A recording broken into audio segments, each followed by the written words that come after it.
Hello, everyone. It's Ryno, Jill, and welcome to the Bourbon Study. You say it with such gusto. I know. Well, you got to do gusto around here, especially in the summertime, especially when everybody's out there drinking their pina coladas and their margaritas.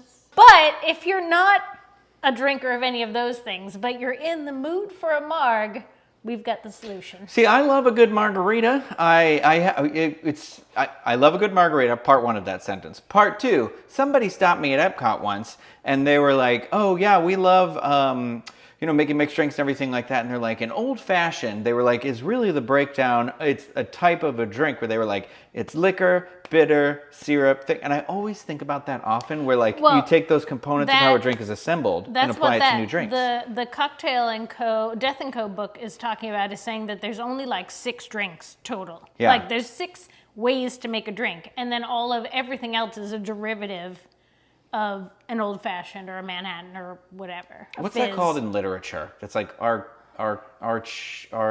gosh. We are going to be making a Bourbon-Rita, but we are still putting an agave product in there because we are going to use some mezcal. Now, mezcal sounds like a scary word to a lot of people, but it is gaining popularity in a lot of drinks at lounges and craft cocktail bars and things. It's not like hallucinogenic worms. It's not absinthe. Yeah, there's no, even absinthe isn't absinthe anymore. I know. So every Total Wine, ABC, everywhere you can go in the tequila adjacent section is the mezcal. The difference in a mezcal versus a tequila is treated differently, isn't it? Is that it's smoky. Like it's it's the same plant. The same plant makes both liquors, and so it's just, it goes through a different process. But the process makes it more like an Islay Scotch, where it has the very smoky, peaty smells and flavors to it. So a mezcal lends itself better to being blended with bourbon because it already has those notes that we would put in a bourbon drink: smoke, peat.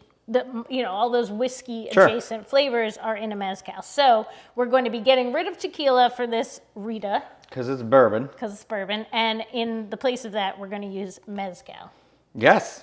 So we got some mezcal, we got some Saint Germain, which we have almost none left, but this is a bar staple. It's much like the Italic. It's going to be a very earthy drink. This is elderflower. Yeah. So this brings out some of the fruitier parts of the mezcal, the agave plant, versus where the bourbon will highlight the smoke elements. Sure.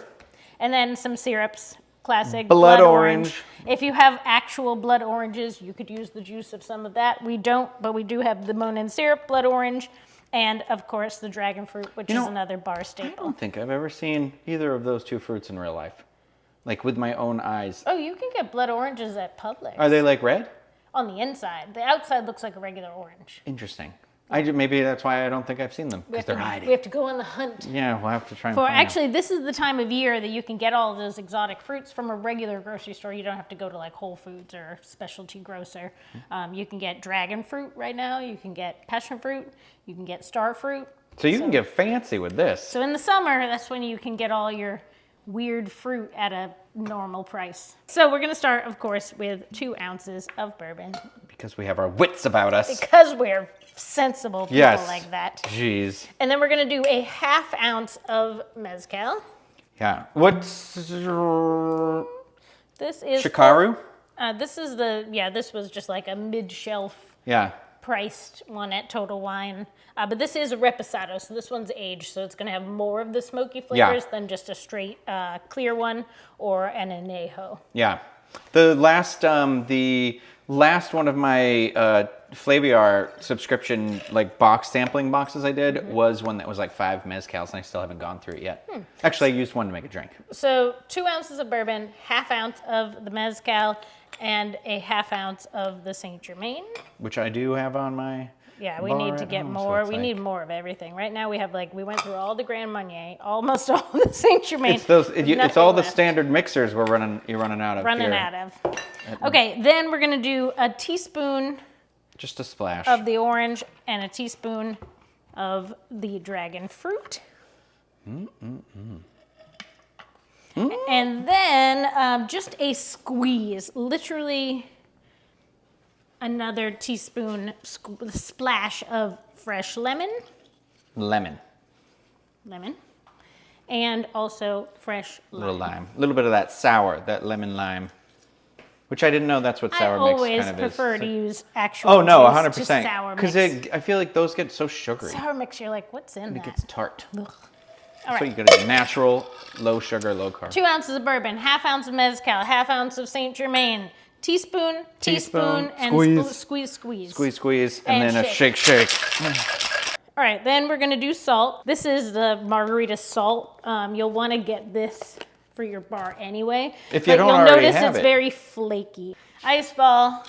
We're using these, what do you call these glasses? These are the Angel's Envy glasses, right? These are a Henderson glass. Henderson glasses. And then just a little garnish of some more of the citrus. And we go, cheers. Oh yeah, baby. That is just right. I don't want to measure drinks by like if my mom would like them or not, but my mom would love this. You always say that. Like, Sandy will love the She's drink. very particular. She likes a good margarita though. Sandy loves a margarita. The thing I like is that it's not too sweet, and I don't know what you I don't know how did, to drink with a garnish. I literally propped it up. Put the garnish to the side. This is such a well-balanced drink. And I don't miss the tequila. I feel like you get enough of that agave flavor from the mezcal that you're not like, it definitely tastes like a margarita. I'm not thinking like, oh, it's not a margarita. It's like a bourbon. I'm going to be honest with you. If you had served this to me at a party, I don't know that I would have known it wasn't, because if you use like Patron, I feel like Patron tastes very like, has kind of a neutral tequila flavor to it. I feel like that can get swallowed up by the drinks. That's why I think a lot of people like to do shots of it, because it's easier to digest. Palatable. Yeah, more palatable.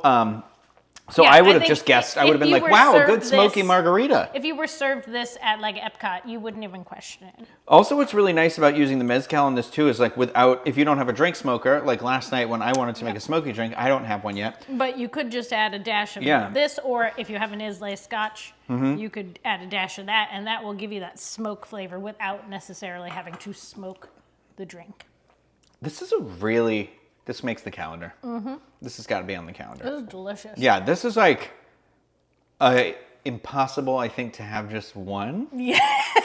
I mean, we're already halfway done. Yeah, I know. Like It's like 30 seconds. We got to do a wind down after filming. We'll just split one, a jumbo one. Do another. If you make the drink, let us know what you drink's think of this great. drink. It's delicious. I'm telling you, this is a must-do, must-try. Again, another drink that I think is a nice gateway for people who are maybe margarita drinkers or are afraid by that bourbon. I think this is definitely one to give a chance to. Another thing, if you have a Gordon food supply in your town. Yeah, you were saying that in another video. Yep, you can buy these straight off the shelf. So you don't have to like And order that's it the on least Amazon. expensive way to do it, because Amazon, any food-related item on Amazon usually gets jacked up a little bit. And Gordon is technically like a food service restaurant supply, so things are a little cheaper there. But it's not like Restaurant Depot where you have to like be a confirmed business to shop there. You can just go Anybody in, can yeah. walk in off the street. So if you have a Gordon food service, they have a full selection of every type of Monin. Go in. And if you see an what interesting you flavor, like a crazy flavor, I'd love to hear about it. One that you use. We're always open to suggestions. But that, I think, is going to do it. So if you like the video, thumbs up, subscribe to the channel. And of course, if you want to see more of us and help keep us in our drinking habits, we have our Patreon, patreon.com/thebourbon-study. And on there, we do some exclusive fun tastings. There's some exclusive drinks and videos and everything like that. Some movie tie-ins recently, too. Yeah, so there is some fun stuff going on there. So check that out. But we're running on empty. We got to go make another one. We got to make another one. We got to make another one. We're not eating this. Bye.